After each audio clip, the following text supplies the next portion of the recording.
10 বছর জেল খেটে বাসায় আসা মাত্রই মা বলে উঠল, খুনিটা আমার বাসায় এসেছে কেন? বেরিয়ে যেতে বলো কেউ। মা, আমাকে বিশ্বাস করো, আমি বাবাকে হত্যা করি নাই। তুই যদি কখনো আমার সামনে আসিস তবে আমার মরা মুখটা দেখবি। এমন কথা বলিও না মা, আজ অন্তত একটু বুকে জড়িয়ে নাও তোমার এই সন্তানকে। তোর স্থান কোথাও নেই, আর কোথাও হবেও না। রাফি, এই খুনিটাকে বের করে দে এখনই। রাফি বলল, ঠিক আছে মা, আমি দেখতাছি।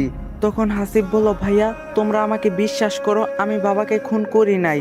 রাফি বলল, বাবা নামটা মুখে আনবি না, তোর মতো সন্তান যেন কারো কোনো বাবা মায়ের ঘরে জন্ম না নেয়।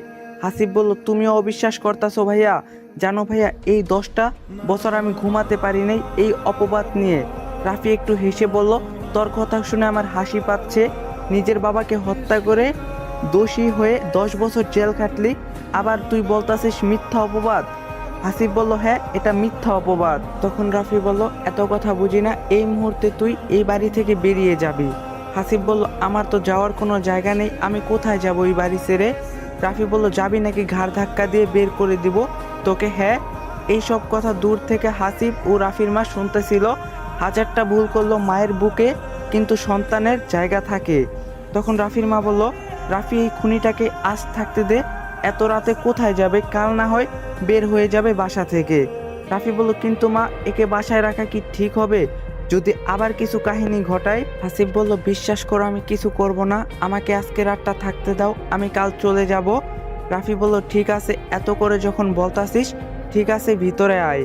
এরপরে রাফি হাসিবকে নিয়ে ভিতরে এসে একটি রুম দেখাই দেয় ঘুমানোর জন্য।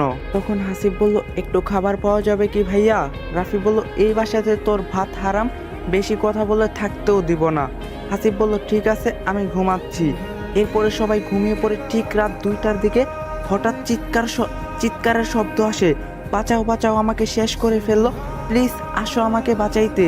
এমন চিৎকারের শব্দ শুনে সবাই বাহিরে এসে দেখে যে হাসিব। কাজের মেয়ের ছায়ার ব্লাউজের হুকটা খোলা দেখে রাফির পায়ের রক্ত মাথায় উঠে যায়।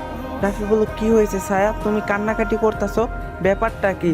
ছায়া বলল, সাহেব আমাকে বাঁচান, আপনার ভাই আমার সাথে শারীরিক সম্পর্ক করতে চেয়েছে, কিন্তু আমি রাজি না থাকায় আমার সাথে জোরাজুরি করতেছে। হাসিব বলল, এই মেয়ে মিথ্যা বলবা না, তুমি নিজেই আমার রুমে এসে কান্নাকাটি করতেছো আর আমাকে ফাঁসাইতেছো। রাফি বলল, হাসিব তুই একদম চুপ কর, ছায়া কেমন মেয়ে সবাই জানে, আর তুই কেমন সেটা এই গ্রামের মানুষ সবাই জানে। ঠিক এই সময় ওদের মা এসে উপস্থিত হয়। রাফির মা বলল, কি হয়েছে এখানে? আর ছায়া, তুই কান্নাকাটি করতেছিস কেন? ছায়া বলল, খালা, আমি আর আপনার বাসায় কাজ করব না, আপনার ছোট ছেলে হাসিব আমাকে ধর্ষণ করার চেষ্টা করছে। তখন রাফির মা বলল, কি বলছিস এসব ছায়া তুই? তখন রাফি বলল, ছায়া সব সত্যি কথাই বলতেছে মা, আমি বুঝছি হাসিব কি চায়, আমাদের এই সমাজে মান সম্মান সব শেষ হয়ে যাক।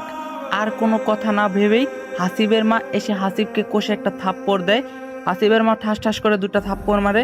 তোর মতো কুলাঙ্গার সন্তান এই পেটে ধরছিলাম, বিশ্বাস হচ্ছে না, নিজের বাবাকে খাইলি, এখন আবার কাকে খাইতে এসেছি?